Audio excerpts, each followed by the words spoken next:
Hedgehog.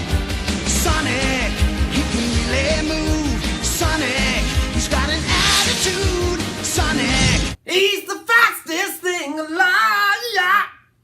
This is a glasses case.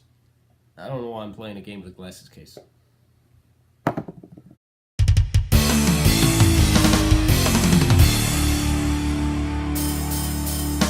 Greetings, viewers. I am 480 volts, and we're making some progress, aren't we? New channel art, new profile picture, even got a new shirt for you. It says, resistance is futile, if less than 1 ohm. If you know anything about electricity or Star Trek, you might find that funny. It is time for my second video game review, which is, of course, as I promised, Sonic the Hedgehog 2.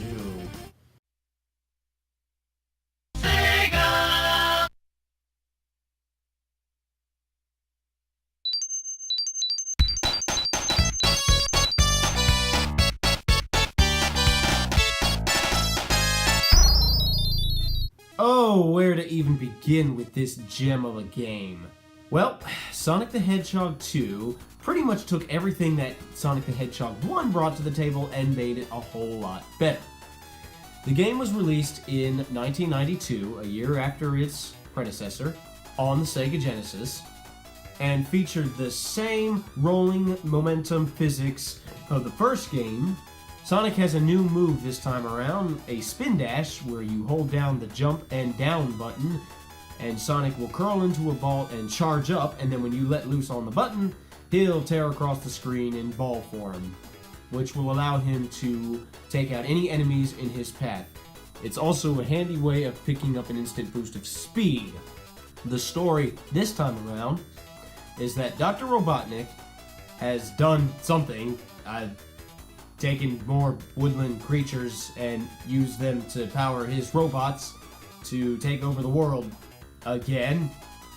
And Sonic, this time accompanied by his little buddy, Miles Prower, otherwise known as Tails, who we'll get into a little bit later, are off to save the day and stop Dr. Robotnik, while freeing as many woodland creatures as you can. Much like the first game, when you kill enemies, you release woodland creatures, and when you beat the end of a zone, after facing a brief battle against Dr. Robotnik, you open up another capsule freeing more woodland creatures. This time around, there are mostly only 2 acts to a zone instead of 3, with the exception of Metropolis Zone and Sky Chase Zone and Wing Fortress Zone, which I guess technically are separate zones, but really feel just like Act 1 and 2 of the same area. And Death Egg Zone, which is nothing more than a boss fight. Something kind of cool about the bosses in this game is the Eggmobile actually looks different in each zone. It seems to have more attachments on it for that particular boss fight. And then when you destroy it, it ends up dropping all of its attachments and it flies away in its bare form. Kind of interesting, as Dr. Eggman is apparently equipping new attachments and pieces of armor onto his Eggmobile, upgrading it. Just a little thing I thought I'd point out. The rings are back and they serve the same purpose as before. Even though there's only 2 acts to most of the zones in this game, there are definitely a lot more zones than there were in the previous game, so it definitely doesn't feel any shorter. If anything, this game is definitely a little bit longer than the first one. There's definitely a lot more variety as far as zones. Don't let the fact that Emerald Hill Zone is basically Green Hill Zone without checkered walls fool you. The rest of the zones feel fresh and unique and don't feel like copy-paste outs of Sonic 1. There's definitely an increase in difficulty level, as well as imagination. I mean, look at this. We're speeding through a casino, jumping into a roulette, playing pinball, and pulling off all sorts of crazy tricks. The level designs in this game were really good. All Sonic games consist of point A to point B running, but in the old games it rarely ever felt like you were in one straight line. It felt more like you were in one giant world and had plenty of different ways to get to the end, and that really shines in this game. Probably the best example being Aquatic Ruin Zone, where you have higher routes that keep you out of the water and then lower routes that keep you in the water. Also in some stages like Chemical Plant Zone, it is obvious that the physics have been tweaked just a little bit to where Sonic definitely runs faster than he did in the first game. Pretty satisfying. A tad automated as there's boosters and whatnot that push Sonic forward. Oh well, still a pretty fun experience. The platforming is just as harsh as ever, and sometimes you feel like you just want to rip through the screen and destroy everything in your path, but sometimes you got to remember to take it slow and to carefully navigate these platforms. Another thing I really like about this game is how a lot of the platforming gimmicks actually require you to interact with them and trigger their function, rather than simply touching them. Springs you have to push in so they can snap back and launch you forward, and hex nuts you have to run across and get them to spin up or down a threaded bolt. Adds a little bit more of interaction into the game. One nice thing about this game is that its story definitely plays out a little bit more cinematically than the last game. At first it feels like you're just running through random zones, getting closer and closer to your goal. Once you pass the 3-act zone of Metropolis, then everything becomes a little bit more epic. You're on Sonic's new plane, the Tornado, don't ask me where you got that from, as piloted by Tails, in pursuit of Eggman's Wing Fortress. Then you actually have to jump on the Wing Fortress and navigate it, and that's treacherous. And then after a boss battle with one of Eggman's robots, you chase him, and he jumps into a space shuttle. Sonic jumps onto the Tornado, which is in hot pursuit of Eggman's space shuttle, which is getting higher and higher and trying to leave Earth's atmosphere. Sonic jumps onto the space shuttle and leaves the Earth's atmosphere with it. Don't ask me how Sonic survives in space. And then you dock at Eggman's new space station, the Death Egg. Death Egg. Where have I heard... That sounds like something, like it could be a reference to something. Well, let's see here. Egg is kind of a round shape, so I wonder if the space station's kind of a round shape. Death, let's see. Death, it's in space, so Death Planet? No. Death Sun? No. Dying Star? No, who knows. And then after a brief boss battle with, holy cow, a robot Sonic, and then a boss battle with a robotic Eggman, Sonic saves the day and apparently destroys the Death Egg and falls from space back to Earth and is then rescued by Tails. And I guess you could say they live happily ever after. Until next Sonic game. One of the main new gimmicks of this game is the inclusion of Tails. By default, he follows you around, does everything that you do, picks up rings that you may have missed, kills enemies that you may have missed, can either help you or screw you over during boss fights, and overall is just a nice little touch to the game. You also have the option to play as Sonic alone, and you have the option to play as Tails by himself, who pretty much plays out exactly the same as Sonic. And since Sonic is supposed to be the fastest thing alive, and apparently Tails can go just as fast, how does that work? Well, I guess it's more accurate to say that Sonic is the fastest thing on 2 feet, whereas Tails uses his 2 tails to spin around like a propeller jet engine, giving him the extra boost of speed. It's also worthy to note that when you have him following Sonic, when he dies, his respawn animation is him using his 2 tails to fly back on screen. Too bad we can't do that. By the way, Tails has gotten a little bit of controversy over the years. Does he belong here or does he not?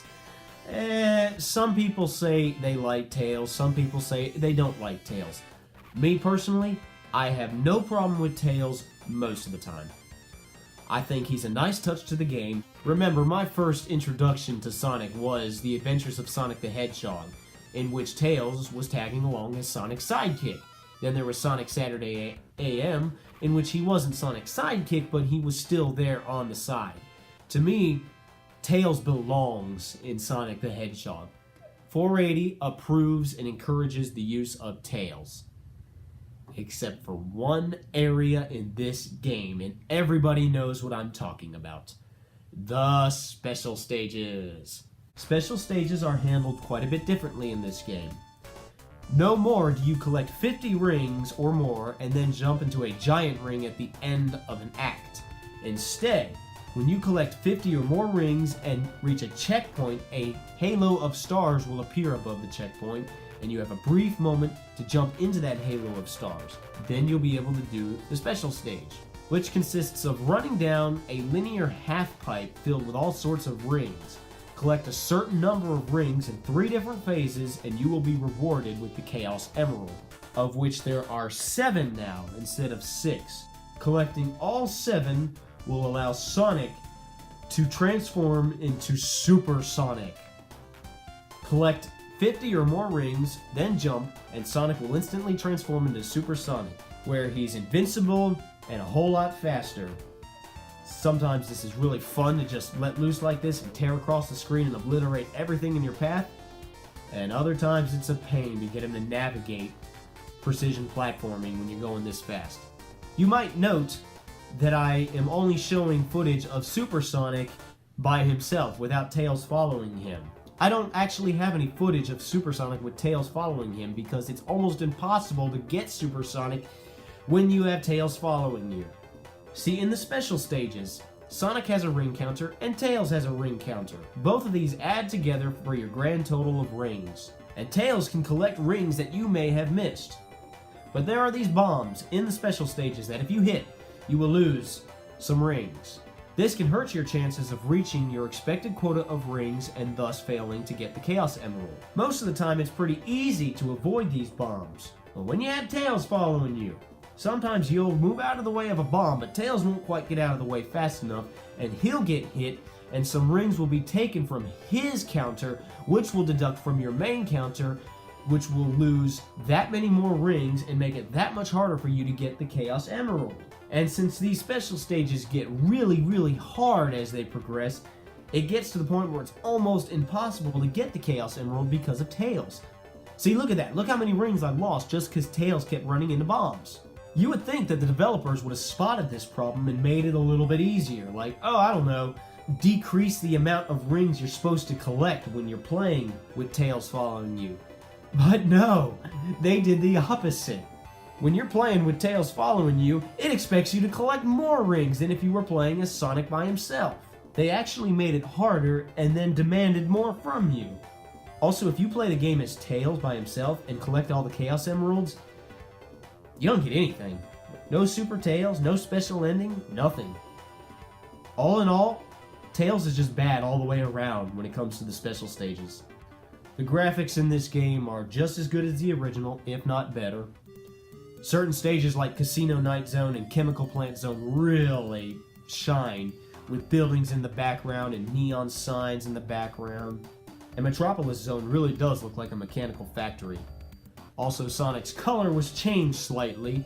He's a little bit more of a darker blue. It's a very little touch, but it definitely adds a little bit more. The music in this game was composed once again by Masato Nakamura. And this game's soundtrack is a huge improvement over the previous game's soundtrack.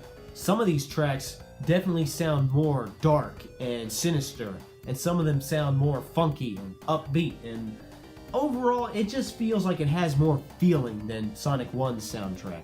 Probably my most favorite tracks in this entire game are Metropolis Zone and the Special Stage Music Zone. Not gonna say Chemical Plant Zone like every other Sonic fan. Now let me time out for a second. I'm not going to start dogging Chemical Plant's music like I dogged Starlight Zone's music in the previous video. Now I really do like Chemical Plant's music, especially because of the modern remix from Sonic Generations. I just don't think it's the best track in the game. It's up there though. I'd say it's my 3rd favorite, maybe 4th. The boss music is definitely a lot more rockin' than it was before. The final boss music is pretty bland all in all. But I have to give special props to Death Egg Zone's music, which you only hear for a couple of seconds before the main boss music kicks in. This track is just so spooky and scary and demonically twisted, mainly because it's a happy little melody with scary background music going on. See, if you take away the scary background music, you're left with